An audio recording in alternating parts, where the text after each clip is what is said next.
আসসালামু আলাইকুম প্রিয় সপ্তম শ্রেণীর শিক্ষার্থীরা, তোমাদের অনুশীলনী 4.1 দেখো কি বলছে যে প্রথম রাশিকে দ্বিতীয় রাশি দ্বারা গুণ করো। তাহলে প্রথম রাশি কোনটা? দেখো 1 নং যে প্রশ্নটা 3ab এর পর কি আছে? কমা আছে। তার মানে এই 3ab হলো প্রথম রাশি, আর কমার পরে যেটা আছে 4a কিউব ওইটা হলো কি দ্বিতীয় রাশি। তার মানে কমার আগে যেটা থাকে প্রথম, কমার পরে যেটা থাকে কি দ্বিতীয়। গুণ করতে বলছে যে প্রথম রাশিকে এই দ্বিতীয় রাশি দ্বারা গুণ করো। তাহলে কিভাবে করবা? দেখো, জাস্ট প্রথমেই প্রথম রাশিটা উঠাবা, 3ab গুণ চিহ্ন দিয়ে দ্বিতীয় রাশিটা লিখবা। তাহলে 4a কিউব লিখলাম। পরবর্তীতে কাজ হলো তোমার যে সংখ্যাগুলো থাকবে ওই সংখ্যাগুলোকে ব্র্যাকেট দিয়ে আটকে দিবে। যে 3-র সাথে এই যে এখানে আছে কত 4, এইটা আমরা ব্র্যাকেট দিয়ে আটকে দিলাম। তারপরে গুণ চিহ্ন দিয়ে তোমার একই চলকের সাথে একই চলক ব্র্যাকেট দিয়ে আটকাবা। এখানে একই চলক কি আছে? এ, এইখানে আর কি আছে? এ আছে। তাহলে এই এ আর এই এ কিউব কি আমি ব্র্যাকেট দিয়ে আটকে দিলাম। আর যেটা এক্সট্রা থাকবে, এক্সট্রা গেছে বি আছে, এটা এই পাশে আর বি নাই, এই বিও লিখতে হবে। এই যে গুণ দিয়ে বি লিখবা। তাহলে এই হইল গুণের নিয়ম, মানে একই চলকের সাথে একই চলক গুণ করবা। আর নিয়মটা কি দেখো, 3-4 কত হয়? 12। আর একই চলকের সাথে একই চলক গুণ করার যে নিয়মটা দেখো, যে এ আর আমরা এ কিউব গুণ করবো, এটা নিয়ম হইল গুণের ক্ষেত্রে একই যদি বেজ একই হয়, এই এ কে বলা হয় বেজ, এই কে বেজ। বেজ একই হলে একটা লিখতে হয়, পাওয়ারগুলো যোগ হয়। এখানে পাওয়ার মনে মনে কত? 1 আছে। 1 আর 3 যোগ করলে কত হয়? 4 হয়। তোমার একই চলক থাকলে তোমার গুণের ক্ষেত্রে একটা লিখবা, পাওয়ারগুলো যোগ করে দিবা। 1 আর 3 যোগ করে 4। যেমন ধরো এ কিউব এর সাথে গুণ করবা এর পাওয়ার 5, তাহলে একটা লিখবা, পাওয়ারগুলো যোগ করো। 5 আর 3 যোগ করলে কত হয়? 8। তাহলে এখানে আমরা এ আর এ কিউব গুণ করলে কত হয়? এর পাওয়ার 4, আর এখানে বি আছে, এই বি। এটাই হলো কি অ্যান্সার। অথবা তুমি লাস্টে লিখে দিতে পারো নির্ণয় গুণফল এত। শেষ। 2 নং কি বলছে দেখো, 5xy এর সাথে 6az গুণ করতে বলছে। তাহলে 5xy গুণ দিবা 6az। তাহলে নিয়মটা কি, তোমার সংখ্যার সাথে সংখ্যাটা ব্র্যাকেট দিয়ে গুণ করে দিবা। এই যে গুণ করলাম আর ব্র্যাকেট দিলাম, আবার গুণ চিহ্ন দিয়ে। এখন দেখো এখানে একই চলক তো নাই, মানে এখানে x আছে, এখানে x নাই, y আছে, এখানে y নাই। তাহলে সব একবার আমরা লিখে দিব, যে এইভাবে লিখে দিবা mxy গুণ হইল কি এখানে রেজেট। শেষ। গুণ চিহ্ন দিয়ে তাহলে গুণ করলে কত হয়? 5-6 কত? 30। এক্স ওয়াই এর সাথে জেড গুণ করলে কত হয়? একটু সাজিয়ে লিখবা, এ এক্স ওয়াই জেড। ঠিক আছে, এইভাবে সাজিয়ে লিখবা, কারণ এবিসিডি পড়ার ক্ষেত্রে এ আগে আসে। এইভাবে আলফাবেট নিয়ম অনুযায়ী লিখবা। 3 number 5a square x square 3a x to the power 5y এরকম আছে। তাহলে 5a স্কোয়ার এক্স স্কোয়ার এর সাথে গুণ হবে 3a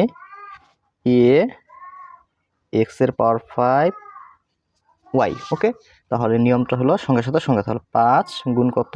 3, ব্র্যাকেট দিয়ে আটকাবা। এখানে a স্কোয়ার আছে, এখানে a আছে, তাহলে এটাকে ব্র্যাকেট দিয়ে আটকাবা। a স্কোয়ার গুণ a, আবার গুণ দিয়ে দেখো এখানে x স্কোয়ার আছে, এখানে x এর পাওয়ার 5 আছে। এই যে x স্কোয়ার গুণ হলো x এর পাওয়ার 5। তারপরে এখানে আর কি কি বাদ আছে ওগুলো লিখে দেবে। a আর y আছে, এই যে y। ঠিক আছে, তো তাহলে 3-5 কত? 15। এ স্কোয়ারের এ গুণ করলে হয় এর পাওয়ার 3, কারণ এখানে মনে মনে কত আছে? 1 আছে, এর উপরে 1 আর 2 যোগ করে হয় 3। দেখো এক্স স্কোয়ার আর এক্স এর পাওয়ার 5, তাহলে বেজ একই থাকলে গুণ অবস্থা থাকলে একটা লিখতে হয়, পাওয়ারগুলো যোগ হয়। 2 আর 5 যোগ করলে 7। এখানে এ ওয়াই আছে, এই সরি এখান থেকে এ হবে না, কারণ এ আমরা আগে এই ব্র্যাকেটের ভিতরে লিখে ফেলছিলাম এটা, আর ওয়াই আছে, এই যে ওয়াই। ঠিক আছে, এটা হলো কি আমার 3 নং এর answer, A cube x to the power 7y। 4 নংটা দেখো, 4 নংটা কত আছে? 8 square B minus 2b square. তাহলে দেখো 8 a স্কোয়ার বি, এটার সাথে গুণ করতে হবে কি তোমার মাইনাসের, যেহেতু দ্বিতীয় রাশিটা কিন্তু মাইনাসের, এই জন্য ব্র্যাকেট দিয়ে লিখবো এটা মাইনাস 2b স্কোয়ার। এটা গুণ করতে হবে। তাহলে সংখ্যার সাথে সংখ্যা, তার আমরা 8 এর সাথে গুণ করব কি মাইনাসের 2, তাহলে এর জন্য এটা ব্র্যাকেট দিয়ে লিখবা।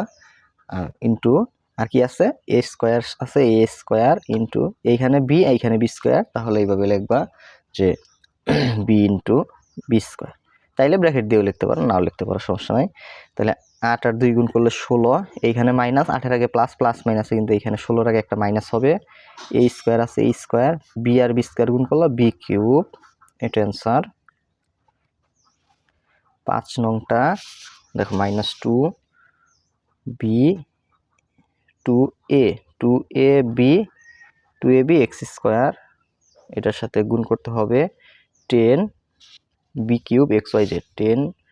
B cube x y z, তাহলে সংখ্যার সাথে সংখ্যা, তাহলে -2 এর সাথে গুণ করবা 10, -2 ইন্টু কত 10, আর গুণ চিহ্ন, এখানে এ আছে এ, এখানে বি আর এখানে বি কিউব আছে, তাহলে আমরা লিখলাম b into b cube into x square আর এক্স, এই যে এক্স স্কোয়ার ইন্টু এক্স, আর এখানে ওয়াই জেড আছে, এই যে গুণ হইলো ওয়াই জেড।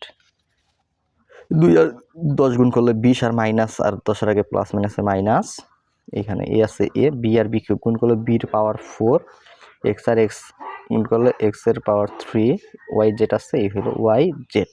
এইটাই কি অ্যান্সার, ঠিক আছে। তারপরে 6 নংটা দেখো, 6 নংটা কি আছে, -3 পি স্কোয়ার কিউ কিউব, এর সাথে গুণ করতে হবে মাইনাসের 6 পি এর পাওয়ার 5 কিউ এর পাওয়ার 4, এইটা গুণ করতে হবে এটার সাথে এইটা, তাহলে দুইটাই মাইনাসের, তাহলে দুইটাই ভাবে ব্র্যাকেট দিয়া তারপরে মাঝখানে গুণ চিহ্ন দিয়ে দিবা।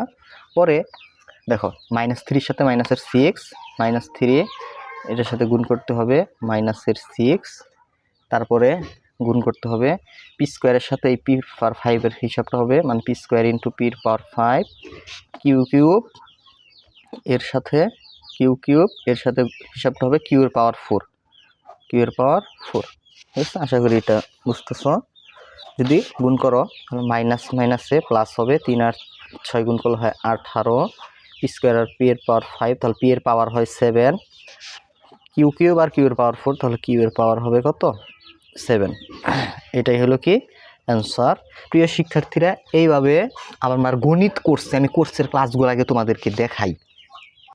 এই যে সপ্তম শ্রেণীর গণিত কোর্সের যে ক্লাসগুলো আমি তোমাদেরকে দেখাই, এই যে সপ্তম শ্রেণীর অলরেডি তোমার 203 জন স্টুডেন্ট কিন্তু এখানে ভর্তি হয়েছে। দেখাই তোমাদেরকে ভাই, এখানে অলরেডি প্রতিটা অধ্যায় তোমার ইউটিউবে যেরকম আপলোড করি, এই গ্রুপেও কিন্তু আমি ওই রকম ক্লাস আপলোড করি। যারা ভর্তি হয়েছে কোর্সে তারা কিন্তু ক্লাসগুলো করতেছে অলরেডি। 203 জন স্টুডেন্ট কিন্তু এখানে অলরেডি ভর্তি হয়ে গেছে গণিত কোর্সে। তোমার 2026 সালের যে কোনো সময় তুমি কোর্সে ভর্তি হইতে পারবা, ভর্তি হলেই তুমি এই ক্লাসগুলো কিন্তু দেখতে পারবা। এই যে ক্লাসটা, এটা কিন্তু সম্পূর্ণ অনুশীলনীটা সমাধান করে দিছি 1 ঘন্টা 7 মিনিটে।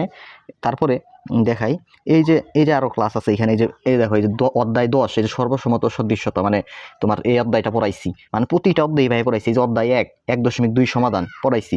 তারপরে দেখো এই যে 1.2, এটা পর্ব 1, অধ্যায় 1.2 পর্ব 1, এটা দেখো কয় মিনিট পড়াইছি, এটা আমি পড়াইছি দেখো 44 মিনিট পড়াইছি, পর্ব 1 44 মিনিট পড়াইছি।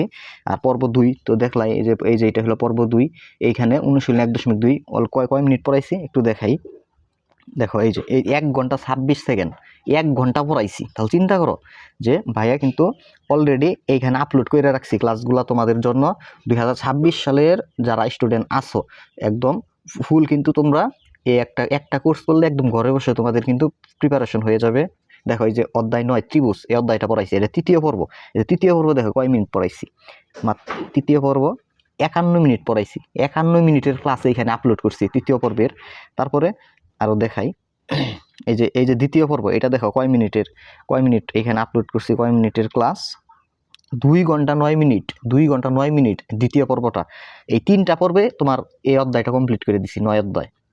তারপরে দেখো এই যে পর্ব 1, অধ্যায় 9 এর পর্ব 1, এইটা দেখো কয় মিনিট পড়াইছি, এটা এই ক্লাসটা দেখো চলতেছে, এই ক্লাসটা পড়াইছি তোমার 1 ঘন্টা 42 মিনিট, ঠিক আছে। এইভাবে কোর্সের গ্রুপে আমি ক্লাস আপলোড করে রাখছি, মানে ভর্তি হওয়ার সাথে সাথেই তোমার যে অনুশীলনী দরকার ওই অধ্যায়টাই কিন্তু পড়তে পারবা। এই যে 7.3, এই যে সম্পূর্ণ সমাধান করে দিচ্ছি এখানে। এই 7.3 দেখো, এটা কয় মিনিট পড়াইছি, 1 ঘন্টা 48 মিনিটে সম্পূর্ণ সমাধান করে দিচ্ছি, জাস্ট অনুশীলনীর অঙ্ক। তারপরে কি পাচ্ছে এখানে, যে 6.2 ফুল কমপ্লিট, 6.2 ফুল কমপ্লিট তোমাদের কিন্তু। এই যে 6.1 MCQ CQ সব কিছু পড়াইছি। সো এই যে 2.3 সম্পূর্ণ আরও ক্লাসে এখানে আপলোড করা হবে, ঠিক আছে। 7.2 এই যে ফুল কমপ্লিট, মানে এই যে 7.1। তারপরে দেখো এই যে 8ম অধ্যায় সম্পূর্ণ অনুশীলনী সম্পূর্ণ সমাধান, এটা দেখো কয় মিনিট, এটা 55 মিনিটে সম্পূর্ণ অনুশীলনী সমাধান করে দিছি। তোমার শুধু এখানে যে তোমার যে অনুশীলনীর অঙ্কগুলো দিছি, মূল বইয়ের অঙ্ক, গুরুত্বপূর্ণ অঙ্কগুলো সমাধান করছি, এইটাই না। এইখানে ভাইয়া সৃজনশীল, লাইটটা জ্বালাই, একটু মোবাইলে, হ্যাঁ এইখানে সৃজনশীল গুরুত্বপূর্ণ সৃজনশীল কোনগুলা তোমরা জাস্ট গাইডে দেখবা যে প্রতি অধ্যায়ে অনেকগুলা সৃজনশীল দেয়া থাকে, কিন্তু ভাইয়া কি গুরুত্বপূর্ণ সৃজনশীলগুলো কোর্সে করাচ্ছি, মানে ওইগুলাই তুমি দেখবা যে পরীক্ষায় কমন পেয়ে যাবা। মানে ওই কোর্সটা কমপ্লিট করলে তোমার একদম সেরা একটা প্রস্তুতি হবে, সৃজনশীল, MCQ, ঠিক আছে, অনুশীলনীর অঙ্ক, প্রতি অধ্যায়ের বেসিক থেকে শুরু করে সব কিছু A to Z কিন্তু কমপ্লিট হয়ে যাবে। যারা ভর্তি হবা কোর্স ফি 510 টাকা, জাস্ট এই নাম্বার যোগাযোগ করবা 01877374740। ওইটার কোর্স ফি মাত্র 510 টাকা। 2026 সালের যে কোনো সময় ভর্তি হইতে পারবা, ঠিক আছে। ওই ক্লাসগুলো আপলোডকৃত ক্লাস, মানে ইউটিউবে যেরকম আপলোড করছি ওই গ্রুপে ওই রকম আপলোড করছি, মানে ফেসবুক থেকে তোমার ক্লাসগুলো করতে হবে, ফেসবুক প্রাইভেট গ্রুপ থেকে, ওইটা কিন্তু প্রাইভেট গ্রুপ থেকে ক্লাসগুলো করতে হবে। মাত্র 510 টাকা দিয়ে তুমি সারা বছর ওইখানে গ্রুপে যুক্ত থেকে ক্লাসগুলো দেখতে পারবা। 2026 সালের যে কোনো সময় ভর্তি হতে পারবা। হোয়াটসঅ্যাপে যোগাযোগ করবা, WSATSAPP হোয়াটসঅ্যাপে যোগাযোগ করবা 01877837400 এই নাম্বারে। ধন্যবাদ সকলকে।